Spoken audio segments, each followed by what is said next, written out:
ಎಲ್ರಿಗೂ ನಮಸ್ಕಾರ ಪ್ರಿಯ ವೀಕ್ಷಕರೇ, ನನ್ನ ಗುರು ಪರಂಪರೆ ಯೂಟ್ಯೂಬ್ ಚಾನಲ್ಗೆ ಸ್ವಾಗತ. ನಾನು ನಿಮ್ಮ ಕೃಪಾ. ಇವತ್ತು ಹೇಳ್ತಾ ಇರುವಂತಹ ಸರಳ ಪರಿಹಾರ ಏನು ಅಂತಂದರೆ, ಎಷ್ಟೋ ಜನಕ್ಕೆ ಪದೇ ಪದೇ ವ್ಯಾಪಾರದಲ್ಲಿ ಲಾಸಸ್ ಆಗ್ತಾ ಇರುತ್ತೆ. ಅಂತಹ ಸಂದರ್ಭದಲ್ಲಿ ಅತ್ಯಂತ ಸರಳವಾಗಿ ನೀವು ಮಂತ್ರವನ್ನು ಪಠನೆ ಮಾಡ್ಬೋದು. ಆ ಮಂತ್ರ ಯಾವುದು ಅಂತಂದರೆ ಶ್ರೀಂ ಅನ್ನೋ ಮಂತ್ರ.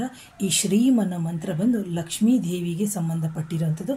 ಇಂತಹ ಶ್ರೀಂ ಅನ್ನೋ ಮಂತ್ರವನ್ನು ದಿನಕ್ಕೆ 108 ಬಾರಿ ಆಗಿರ್ಬೋದು ಅಥವಾ 1000 ಬಾರಿ ನೀವು ಪಠನೆ ಮಾಡೋದ್ರಿಂದ ನಿಮಗೆ ವ್ಯಾಪಾರದಲ್ಲಿ ಎಷ್ಟೇ ಅಡೆತಡೆಗಳಾಗಿದ್ರೂ ಸಮೇತ ಅದು ನಿವಾರಣೆ ಆಗುತ್ತೆ. ಪ್ರಿಯ ವೀಕ್ಷಕರೇ, ಇದು ಆಗುತ್ತಾ ಇಲ್ವಾ ಅನ್ನೋ ಅನುಮಾನದಿಂದ ಮಾಡೋದು ಬೇಡ, ನಂಬಿಕೆ ಭಕ್ತಿಯಿಂದ ಮಾಡಿ.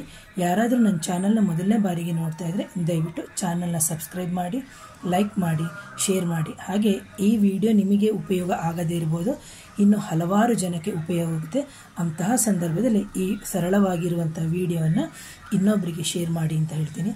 So once again thank you. ನಮಸ್ತೆ.